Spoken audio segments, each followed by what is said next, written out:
this experience, um, it was very interesting. It started off, I was just during kind of like the waking physical realm. I was just kind of hanging out. I was looking at something, and I saw this advertisement for a movie. And in the movie's advertisement, they used the colors red and black. Um, that was the colors that they had chosen to use. And of course, that kind of color combination is connected to the lower astral realm. It has that kind of particular frequency when they're combined in such a way. And I remember it caught my attention. I remember I was looking at them, and it kind of caught my attention. I was watching this trailer, and it for some reason it just really kind of like popped out at me, and I was looking at it. Hmm. And anyways, I let it go, and I just kind of closed it, and I let that all go. But when it came time to rest, all of a sudden later that night, it came to be that I was somewhere in the lower astral, but I was there on an assignment. I was there, not just there hanging out. I was there on an assignment. I was actually with Kevin Smith, new Kevin Smith. He was sitting in. He was sitting on my right hand side. He was in some kind of vehicle, which was almost like invisible. It was kind of interesting, but it looked like he was kind of floating. But he was sitting. He was on my right hand side, and again, we were in some part of the lower astral realm where we needed to retrieve a scientist. A scientist, I'm not sure what his name was or even what he looked like, but I was aware of where he was at, and I knew that he was very important to what we were doing. So we were going on this little retrieval mission. So we were going about doing these different things, and we ran into all kinds of strange, kind of like deformed creatures, kind of thing. They were kind of made up of like flesh, and a lot of the surrounding environment was made up of flesh as well, very kind of soft, squishy material. And then we actually ended up encountering a very large creature, very large. It was probably the size of a building, maybe, excuse me, it was maybe about 2 stories, maybe 2 stories big, and it was just like an amalgamated kind of made up of everything. It looked like it had like different pieces of body parts sticking out kind of its own form. I can't even really say it had a body. It was more so just in a kind of form, like a giant slug or something. And it was very interesting when we were confronted with this. We almost just like dissolved it. We kind of just shrunk it and dissolved it. It really didn't pose a challenge, but it tried to scare us and almost consume us, kind of thing. And anyways, coming back from that experience, because that was kind of where it had to cut off, kind of facing that and just kind of dissolving it, not really agreeing to whatever that represented, that consciousness, that kind of gross consciousness. When I came back into the physical body, I was in this little in-between state. It wasn't like sleep paralysis, and it wasn't like I was within my other bodies. No, it was something else. I can't really describe it, but I was in this kind of in-between state.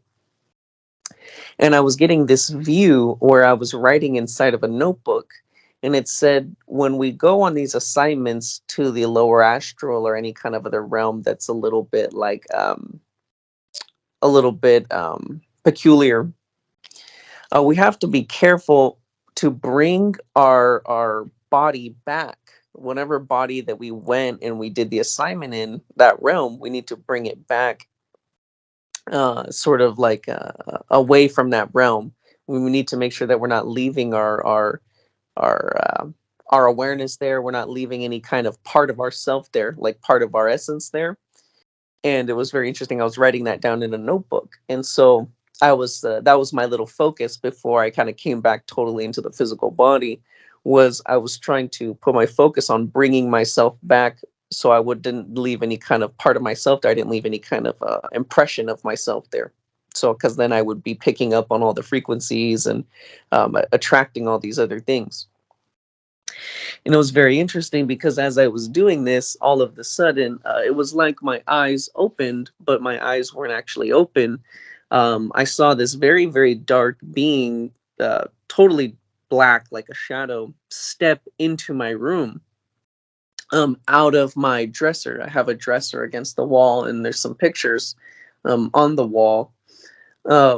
But it looked like it stepped out of the wall, out of the dresser, and when it looked at me, it started screaming. Oh, it was kind of like a horrific kind of scream. But it didn't like that I was aware that I needed to pull myself out of the lower astral realm, that I was only there on an assignment. I wasn't there to like stay and hang out. And it did not like that. It was trying to come and basically, bring me back, or even it almost felt like it was trying to when I'm saying this, I'm getting very choked up. I don't think they really want me to share this, but when it screamed at me, it was like it wanted to enter me. It was like it wanted to not possess me, but it wanted to meld with me or something like that. It was very, very strange. Yeah, but it was like it wanted to again, kind of like enter me, enter my aura or something like that. Something very strange, and it was like screaming. And I remember I just started singing the NUUU. I remember I got a little scared. I jumped a little bit, but I just started singing the NUUU, and I ended up waking up in the physical realm, or coming back totally into the physical body, and the shadowy being had disappeared. And when it had disappeared, I remember something told me that I need to face it. I can't just think, oh, well, it's gone. All of a sudden, everything's okay. Just because I'm back in the physical body and I don't see it doesn't mean that it's not hanging around, type of thing. And so I said, okay. So I kind of sat up on my little bed, and I put my focus on that. I started singing the NUUU, and I could see that it was trying to hang around.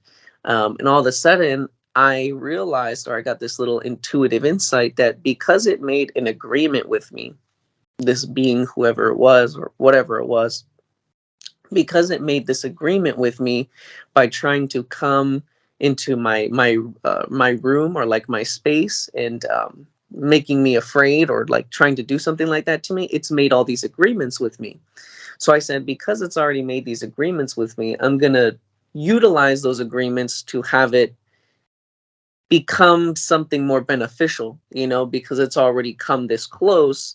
I might as well try to have it become something beneficial, instead of like, I don't know, uh, something else, just become very like combative. I was trying to be like creative with it.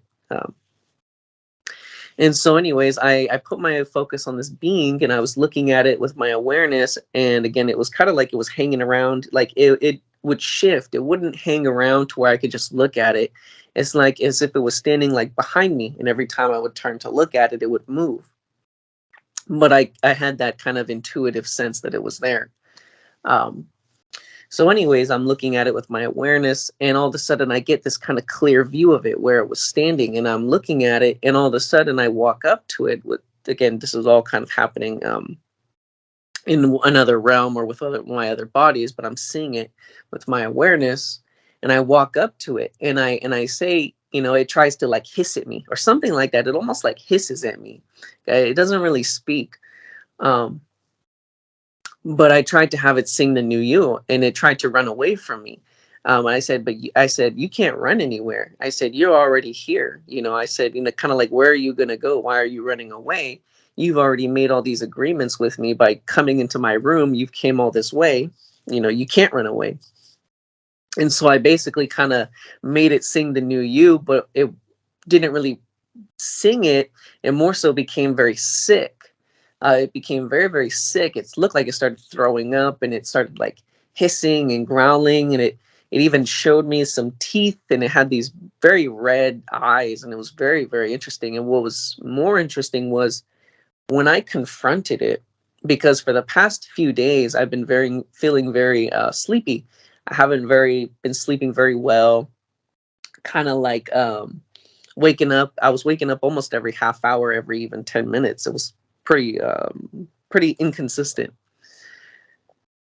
And when I had confronted this being, kind of wholeheartedly trying to get it to wake up instead of just being afraid of it, that was really my idea. I didn't want to be like a scared little boy running away from it, or calling just to the real guides to fix a problem for me. I wanted to confront it.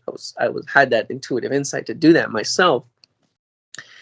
And when I did that, all of a sudden I started vibrating. I was vibrating very, very strongly, and I did not feel that weakened sensation within my physical body. And even in my other bodies, it was like everything had come to this resolve by the very fact that I took that little step. I took that little thing of courage to confront it, especially because at first it scared me. So it kind of took a little bit of courage for me to confront it after the fact.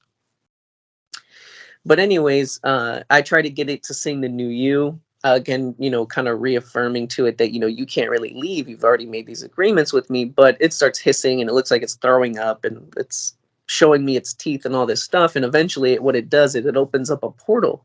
It opens up a black portal and it just sinks through the floor and it disappears from wherever it came from. And I remember then again, I seen Rebazar. He came to me and he just said, let it be, let it go. And I said, okay. So I just let it be. And that was the end of the experience. It was very interesting. It was very thematic, but I wanted to share that with everybody.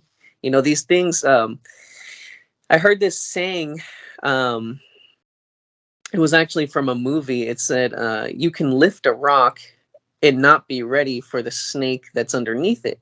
I thought that was very interesting because it kind of highlighted that, taking a little risk, even when you're not sure if you're ready, because by the very fact you take the risk, in a way you're like protected. Life is there with you. Life loves these real risk takers. And so when we do these little things, but I just want to share that. Thank you. Yeah, that's great, Jeremy. Yeah, I have constantly gone through the same thing.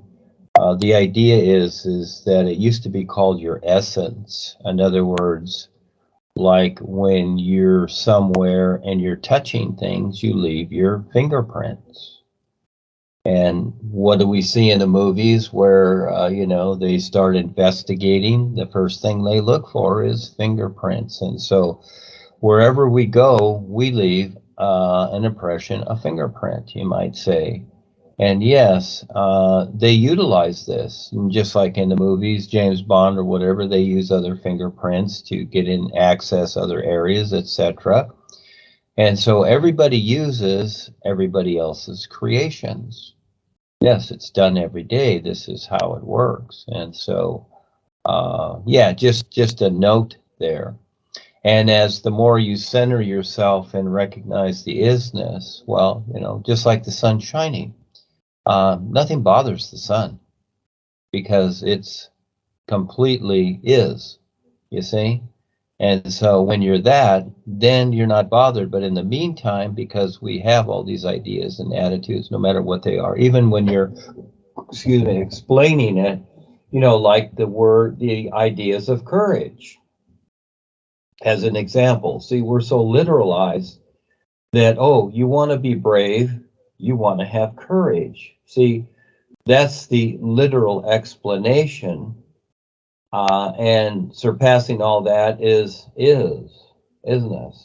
Recognizing the isness surpasses everything. So this is, as you're going through this process, we use these references, but eventually we don't need these references anymore. We don't need any of this. We don't need to be thinking because it's awareness. But in the meantime, yes, we are in time and space. And in a way, it's okay. It doesn't matter.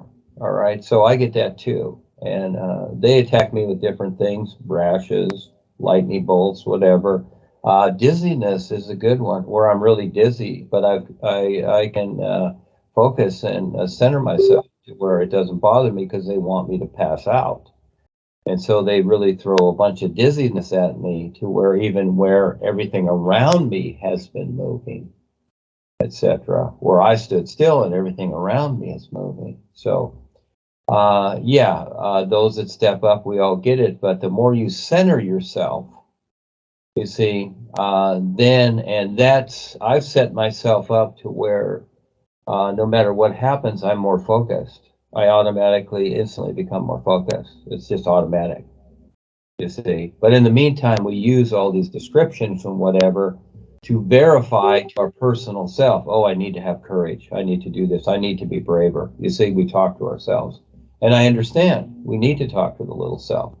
And I talk to myself all the time. I used to give myself lectures to practice. I'd be out there on my surfboard, surfing and talking to myself, and all of a sudden I'd look around and it's like, oh, all of a sudden I'd realize there was anybody listening, because in the human sense, there's possibly something wrong with you if you're talking to yourself, but everybody talking to themselves, because it's the real awareness talking to the personal self is what it is. But people think that they are the personal self, the brain, the mind, etc. So talking to yourself is funny. Talking to somebody else about funny things is okay. That's okay. This is like a Seinfeld act, all of it is. But talking to yourself about things that make sense, try to figure them out, well, then there's something wrong to you, or something supposedly wrong to yourself. You'll even see it in the movies where someone walks into the room and it's like, oh, you've been talking to yourself again, Professor.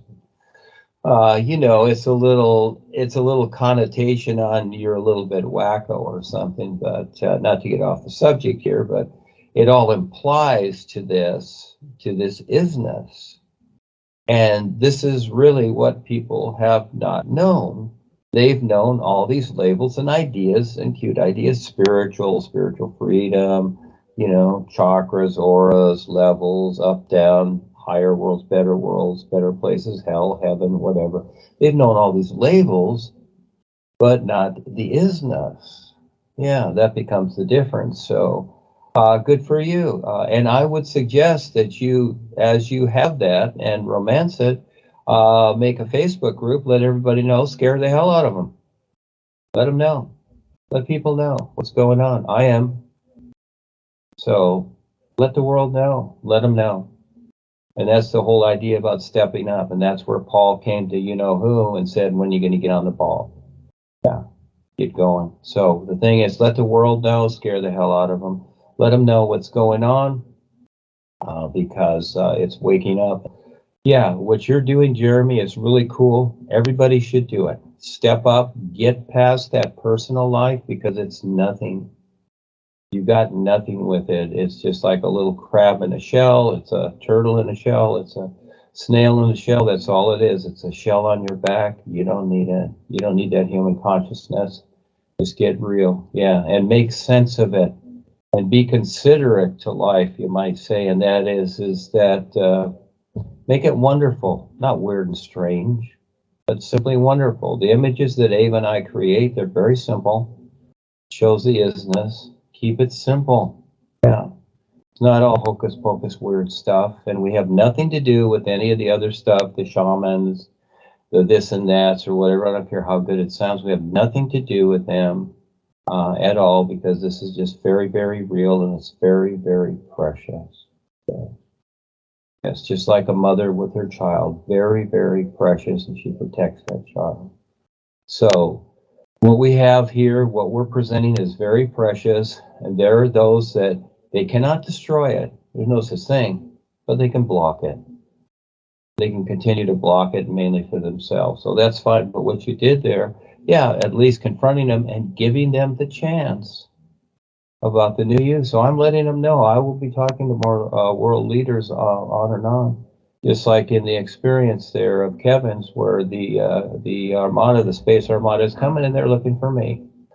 Yeah, because I'm the one who will step up and do it and figure it out. Also, to be ready. Yeah, a lot of people want to do it, but it's more than just holding a sign saying that we love you, space people. It's being able to bring them around to their real awareness and make sense of it. And that's the whole idea. And so I'm writing a new course on that too, and a new Skype. I just wanted to say thank you, everybody, and thank you, Duane. I did want to ask if you could help me refer to something better that makes a little bit more sense than the word essence. I didn't really know how to describe when I was saying like. Oh no, that's fine. We get the idea. Yeah, and it basically is that. That's why I use the idea of fingerprint. Because again, all of us are all over creation. And what I wanted to add to this is that, when Paul was here, as an example, Paul, when he was in Europe, he purposely drank a soda because he wanted to take on the karma. of the particular situations over there, and that soda was poisoned. So he purposely went through the physical agony, and Rebazar helped too, but he still had to do it on his own. He personally went through the personal agony of taking on that poison and being down for a while and going through it and making it through for a while, because it was not quite his time to go. But eventually they did poison Paul. They did just get rid of him, but it was his time to go. And Paul stayed a little longer for me to prepare things, etc.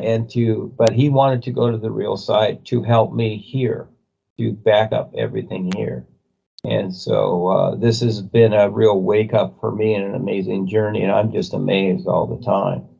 But yes, you're to see that and recognize it, but just like Rebazar says, don't be concerned.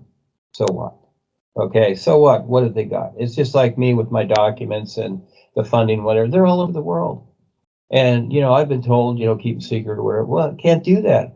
I've got to, if you're going to apply for a credit card, you got to tell them your social security number, whatever. So what does all that mean? They got it anyhow. It's all baloney. It's all through all the systems, whatever. The idea is just to always be ready to confront it and deal with it. That's the idea. Prepare yourself not to wear that, oh, I don't want anybody to know my driver's license number or my passport number. It's all secret. No, it's not.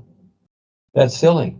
And so when somebody does confront it, you're all scared or whatever. You haven't prepared yourself to confront it and be okay. That's the whole idea, you see? So whether it's there or not, whatever, they know you. There are those creatures there. They know you were there, and they're probably talking about you. Oh, there's this funny little kid, Jeremy, that came here, and blah, blah, blah, blah, blah. So what? My name, my social security, my everything is all over the place in the world. And if something happens, I got to deal with it. I confront it, etc. But, if the boys don't want it to happen or such and such, they'll step in. Why am I still here? Why am I still here with what I have and what I'm doing? I shouldn't be here, but I am. So who's taking care of that? So I don't think about that. I just do it. I just do whatever. I just face it. And if this is it, this is it. If there's a tidal wave, I'm just going to stand there and look at it. It's like, here it comes. But you're doing it, Jeremy. See, you're a great example of doing it. And tell the world that you are the risk taker. Yes, and you and Kevin will be doing a lot together here. So it's really cool. Thank you. Thank you.